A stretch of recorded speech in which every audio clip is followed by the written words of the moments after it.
So guys, क्या चीज़ें check करनी चाहिए आपको पीडीआई में। ये बाइक है येज़डी एडवेंचर और इस बाइक का पीडीआई करते टाइम आपको क्या क्या इंपॉर्टेंट पॉइंट चेक करने हैं और मैं आपको ऐसे ऐसे पॉइंट्स बताने वाला हूँ ना, जिससे कि आप इनिशियली ये पता लगा सकते हो कि इस बाइक में प्रॉब्लम है या नहीं है। सो आप अगर ये बाइक लेना चाहते हो और सारे पॉइंट जानना चाहते हो तो एंड तक वीडियो बने रहिएगा, मैं आपके सारे डाउट क्लियर कर दूंगा। चलिए स्टार्ट करते हैं हमारा पीडीआई।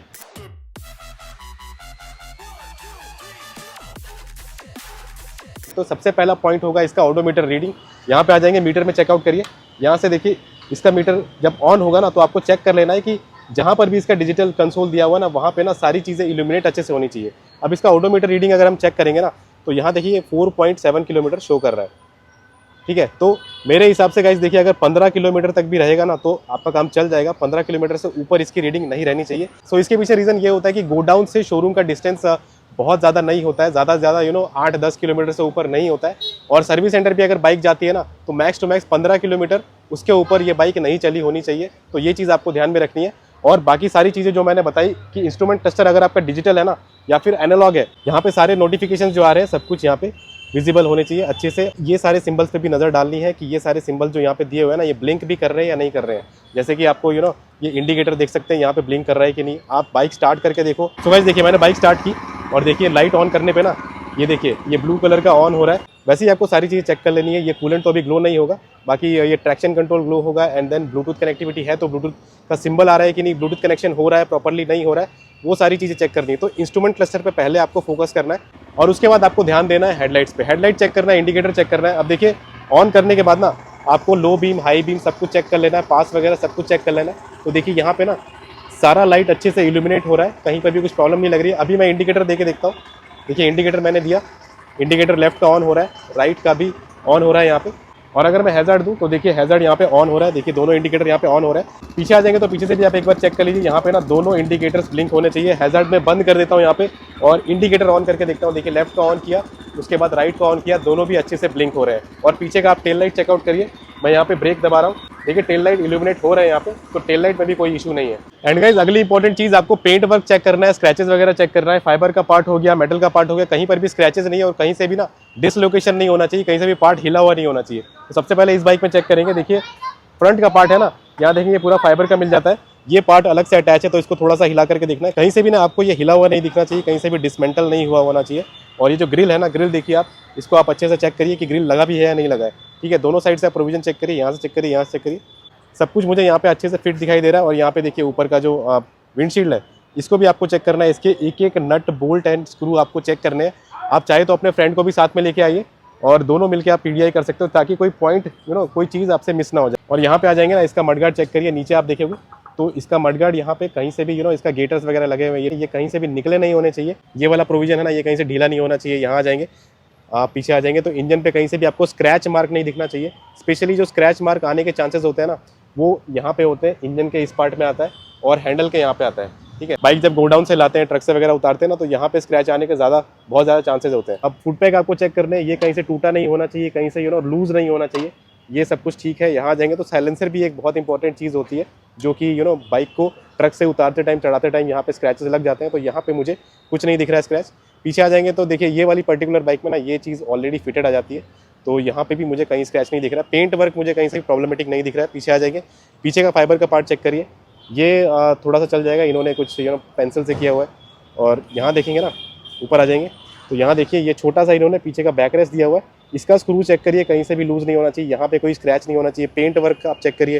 राइट साइड में आ जाइए, राइट साइड में भी कुछ प्रॉब्लम नहीं लग रही है मेरे को। साइड पैनल आपको चेक करना है, साइड पैनल में भी मुझे यहाँ पे कहीं से कुछ प्रॉब्लम नहीं लग रही है। इसको थोड़ा हिला के देखिए, कहीं से लूज तो नहीं है, कहीं से गिर तो नहीं जा रहा है। ये थोड़ा सा धूल लगा हुआ है, ये तो निकल जाएगा। एंड यहाँ पे इंजन का पार्ट।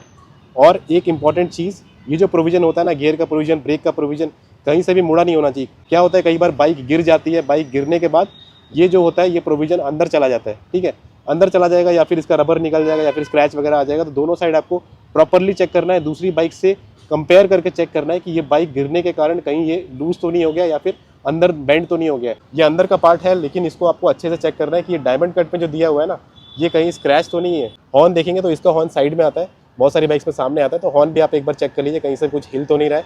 और सामने आ जाएंगे तो इसका रेडिएटर भी आपको चेक करना है। ठीक है, रेडिएटर कवर आपको चेक करना है। बेसिकली जो ग्रिल होता है ना, ये कहीं से लूज नहीं होना चाहिए।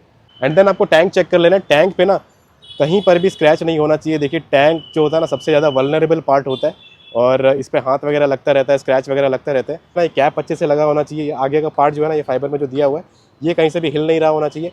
और ये जो ब्रांडिंग है ना स्पेशली ये ब्रांडिंग निकली नहीं होनी चाहिए। देखिए नई बाइक में अगर ब्रांडिंग निकली हो ना तो बहुत ज़्यादा प्रॉब्लम होती है, दिखने में भी अच्छा नहीं लगता है। और यहाँ पे स्टिकरिंग वगैरह की हुई है ना, देखिए यहाँ पे ESD मोटरसाइकिल ट्राइब लिखा हुआ है, तो स्टिकरिंग में कहीं से कुछ प्रॉब्लम नहीं होनी चाहिए। उसके बाद आपको चेक करना है सीट का प्रोविजन, सीट के स्टिचिंग वगैरह चेक करना है, स्टिचिंग कहीं से निकली तो नहीं है, सीट में कहीं से कट तो नहीं लगा हुआ है। इस पर्टिकुलर बाइक में मैं देख रहा हूँ कहीं से भी सीट में कट वट नहीं लगा हुआ है, स्टिचिंग वगैरह सब कुछ प्रॉपर है। एंड गाइस अगली चीज़ आपको चेक करनी है सारे ऑयल्स का लेवल और लीकेज। इंजन ऑयल पे फोकस करिए, इंजन ऑयल का प्रोविजन आपको यहाँ पे दिख जाएगा। बाइक को मैं उठा के दिखाता हूँ और चेक करिए कि इंजन ऑयल जो है ना इस बाइक में प्रॉपर लेवल पे सेट है या नहीं।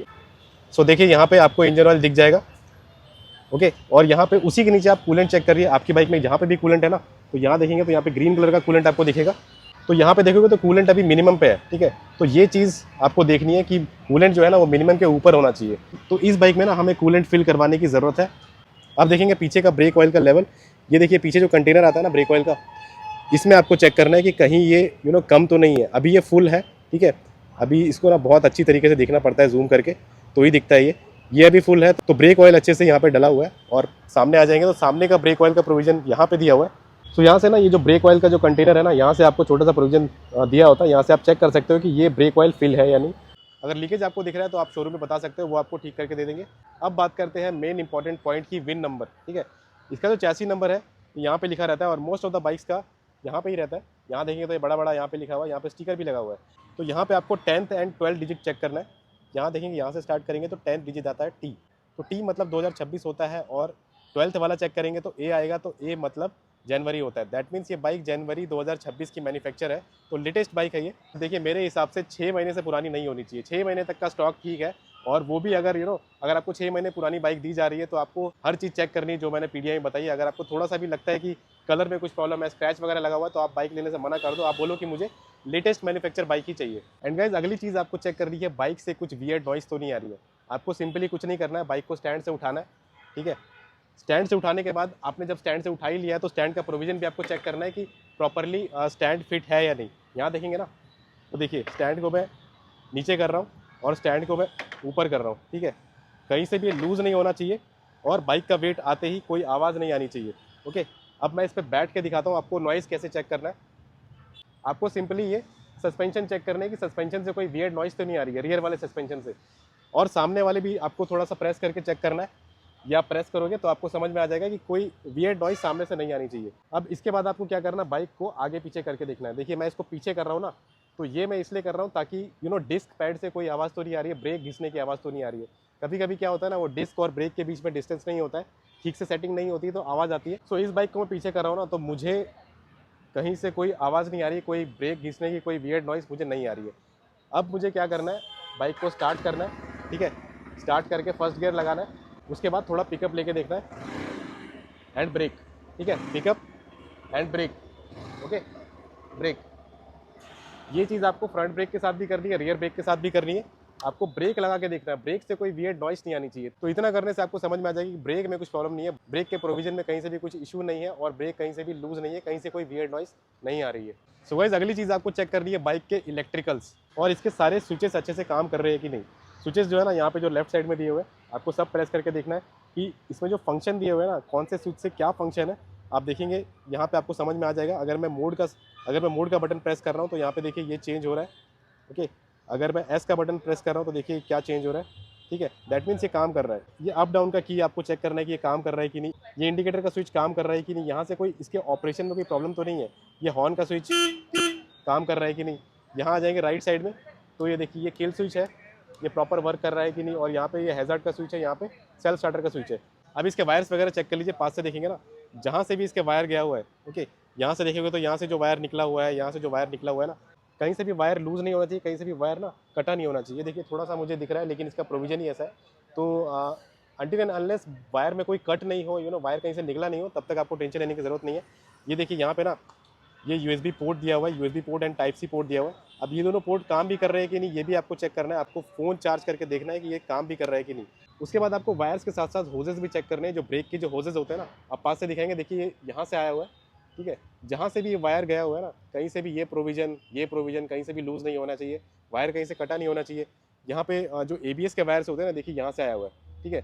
ये वाला वायर आप चेक करिए, कहीं से भी ये डैमेज नहीं होना चाहिए। ये मेटल के जो होजेस होते हैं ये कहीं से भी लूज़ नहीं होने चाहिए। ब्रेक को आप पकड़िए, थोड़ा सा आप इसको हिला करके देखिए, ये लूज़ नहीं है। और डिस्क का अलाइनमेंट चेक करना है। पहली बात तो ये डिस्क बहुत ज़्यादा घिसा नहीं होना चाहिए, ठीक है। अभी देखेंगे तो नया डिस्क कुछ ऐसा दिखता है। और देखिए ये जो ABS का जो ये प्रोविज़न है, ठीक है, ये कहीं से भी इसका बोल्ट वगैरह कहीं से भी लूज़ नहीं होना चाहिए। आप इसको थोड़ा सा हिलाओगे ना, आपको समझ में आ जाएगा कि ये प्रॉपरली फिट है या नहीं। अब ये डिस्क का अलाइनमेंट भी आपको चेक करना है कि डिस्क ना कहीं से भी टेढ़ा नहीं होना चाहिए, कहीं से बेंट नहीं होना चाहिए। अब देखिए सामने से देखेंगे ना, तो यहाँ से आपको अलाइनमेंट दिख जाएगा कि ये डिस्क जो है ना कहीं से भी टेढ़ा तो मुझे तो नहीं दिख रहा है इसमें, ठीक है। तो ये डिस्क ये प्रॉपरली सेट है, कहीं से भी मुड़ा नहीं हुआ है। सेम आप पीछे आ जाओगे ना, तो पीछे का भी आपको ब्रेक का प्रोविजन पूरा चेक कर लेना है, डिस्क का अलाइनमेंट चेक कर लेना है और ब्रेक आपको हिला करके देखना है। ये जो ऊपर से कवर दिया हुआ है ये कहीं से भी निकल नहीं जाना चाहिए, ठीक है। तो ये तो मुझे सॉलिड दिख रहा है। ये ब्रेक के होजेस चेक करने हैं, कहीं से भी लूज़ नहीं होने चाहिए। और लगे हाथ आपको स्विंगअप भी चेक कर लेना है कि ये जो पार्ट है ना, इसमें कहीं भी स्क्रैचेस या फिर डैमेज नहीं होना चाहिए। सो गाइज, अब आपको टायर का मैन्युफैक्चरिंग डेट चेक करना है। ये DOT लिखा रहता है ना, DOT के बाद जो वर्ड्स लिखे होते हैं उससे आप निकाल सकते हो टायर का मैन्युफैक्चरिंग डेट। अब देखिए पर्टिकुलरली C8 का टायर है ना, तो बहुत सारे टायर्स में ना डॉट के बाद जो 4 लेटर लिखे होते हैं वहाँ से आपको समझ में आ जाता है, लेकिन ये C8 के टायर में और यहाँ देखेंगे तो 0525 लिखा हुआ है। दैट मीन्स ये जो टायर है ना, ये 5th वीक ऑफ 2025 में मैन्युफैक्चर हुआ है। दैट मीन्स ये फरवरी 2025 का मैन्युफैक्चर टायर है। और टायर का कंडीशन आप देखोगे, टायर के कंडीशन में कोई प्रॉब्लम नहीं है, टायर का कंडीशन एकदम बढ़िया है। और क्योंकि ये स्पोक्स व्हील वाले टायर है, तो स्पोक्स आपको चेक करना है कि कहीं से भी ना स्पोक्स इसका निकला तो नहीं हुआ है, ठीक है। कहीं से भी बेंट नहीं होना चाहिए, निकला नहीं होना चाहिए। हर एक स्पोक आपको चेक करना है, ठीक है। तो इसमें गाइज आपको टाइम लग सकता है, लेकिन टाइम निकाल के आपको सारे जॉइंट्स चेक करने, जहाँ पे भी जॉइंट्स लगे हुए हैं ना, कहीं पे भी आपको ये बेंट नहीं होना चाहिए और निकला नहीं होना चाहिए। अब पीछे के टायर्स देखेंगे तो अगेन ये C8 के टायर है। तो C8 के टायर में ना देखिए यहाँ पे इन्होंने ये स्टिकर लगा के दिया हुआ है। ये स्टिकर आप चेकआउट करोगे ना, तो स्टिकर में बेसिकली व्हील का असेंबली कब हुआ है ये लिखा रहता है। देखिए इसका असेंबली हुआ है 1/6/2026 को, यहाँ पे ना नीचे छोटा सा लिखा हुआ है, ठीक है। तो ये तो असेंबली का इन्फॉर्मेशन हो गया। आप टायर का मैन्युफैक्चरिंग चेक करना है ना, सो रियर वाले टायर पे आपको DOT का सिंबल तो नहीं दिखेगा, लेकिन क्योंकि ये C8 के टायर है तो यहाँ पे ना इन्होंने देखिए यहाँ पे दिया हुआ है वीक एंड ईयर दिया हुआ है। देखिए 32 वीक ऑफ 2025, दैट मीन्स ये अगस्त 2025 में मैन्युफैक्चर्ड टायर है। और टायर का कंडीशन आप देखिए, टायर के कंडीशन में कहीं से भी कोई प्रॉब्लम नहीं है। अगेन रियर वाले टायर में आपको सारे स्पोक्स चेक करने, एक एक स्पोक आपको चेक करने की, कहीं से भी ना स्पोक निकला नहीं होना चाहिए और बेंट नहीं होना चाहिए। एंड गाइस, अगला आपको चेक करना है इंजन का टैपेड नॉइस। अब देखिए बहुत सारी हायर सीसी की बाइक में ना टैपेड नॉइस का प्रॉब्लम रहता है, स्टार्टिंग से ही रहता है और बहुत लोग मिस कर देते हैं। तो देखिए यहाँ से स्टार्ट करना है और आपको इंजन के साउंड पे फोकस करना है, कहीं से भी वो कट कट की आवाज़ नहीं आनी चाहिए।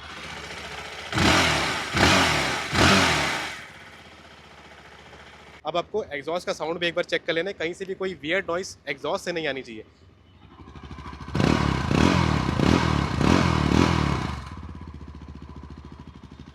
तो गाइज ये पर्टिकुलर बाइक जो है ना, ओवरऑल मुझे काफ़ी ज़्यादा स्मूथ लग रही है। इंजन से भी कोई नॉइस नहीं आ रहा है, कोई वियर्ड नॉइस नहीं आ रहा है और एग्जॉस्ट भी ओके है। एंड गाइज इसके अलावा आपको सारी असेंबली चेक कर लेनी है, मिरर की असेंबली, ये जो नकल गार्ड है इसकी असेंबली, ब्रेक जो है, क्लच जो है इसकी असेंबली, कहीं से भी लूज़ नहीं होनी चाहिए, कहीं से भी मिरर कहीं से भी हिलता हुआ नहीं होना चाहिए। तो इसका असेंबली, मीटर का असेंबली आपको ना हिला करके देखना, हल्का सा आप हिलाओगे आपको समझ में आ जाएगा।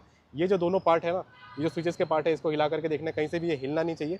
हर चीज़ का असेंबली आपको चेक कर लेना है कि जहाँ से भी वो जॉइंट्स होते हैं ना, जहाँ से भी पार्ट्स असेंबल होते हैं, उनमें कहीं गैप नहीं होना चाहिए, कहीं पैनल गैप नहीं होना चाहिए और कहीं से भी लूज़ नहीं होने चाहिए। इसके बाद आपको बाइक थोड़ी देर चला करके देखनी है। कहीं से भी आपको कुछ प्रॉब्लम लगती है बाइक में, ब्रेकिंग में कुछ प्रॉब्लम लगती है या फिर कोई आवाज़ आ रही है, कोई वियर्ड नॉइस आ रही है, चेन से कोई वियर्ड नॉइस आ रही है, तो आप at the time of delivery बता सकते हो कि मुझे ये प्रॉब्लम आ रही है बाइक में और आप ये इशू फिक्स करके दो, उसके बाद ही मैं डिलीवरी लूँगा। एंड गाइस देखिए, आपका सेल्फ PDI करना बहुत ज़्यादा इंपॉर्टेंट होता है। अगर आप सेल्फ PDI नहीं करोगे, आप ये सारी चीज़ें चेक नहीं करोगे ना, तो बाद में डेफिनेटली आपको प्रॉब्लम आएगी। देखिए डीलर तो आपको बाइक बेच देगा, आप बाइक लेके घर चले जाओगे, उसके बाद ना एक बार बाइक शोरूम से निकल गई, उसके बाद सारी रिस्पॉन्सिबिलिटी आपकी हो जाती है। उसके बाद आपको कुछ भी प्रॉब्लम आती है ना इंजन से या फिर कहीं से भी कोई वियर्ड नॉइस आती है, तो आपके ऊपर सब कुछ आ जाएगा। शोरूम वाले आपको बोलेंगे भाई हमने आपको बाइक बेच दी है, आप सर्विस सेंटर लेके जाओ, उसके बाद आप सर्विस सेंटर के चक्कर काटते रह जाओगे। तो ये एक नुकसान हो जाता है अगर आप ठीक से PDI नहीं करते हो। बाकी आपको भी कुछ और पॉइंट्स पता है जो कि PDI में हम कवर कर सकते हो, तो आप कमेंट सेक्शन में बता सकते हो। और किसी बाइक का PDI करना है तो आप मुझे कमेंट सेक्शन में बता सकते हो। बाकी वीडियो पसंद आए तो लाइक करिए वीडियो, शेयर करिए वीडियो एंड सब्सक्राइब करिए मेरे चैनल। मिलते हैं नेक्स्ट वीडियो में, तब तक के लिए take care, bye bye and have a safe ride.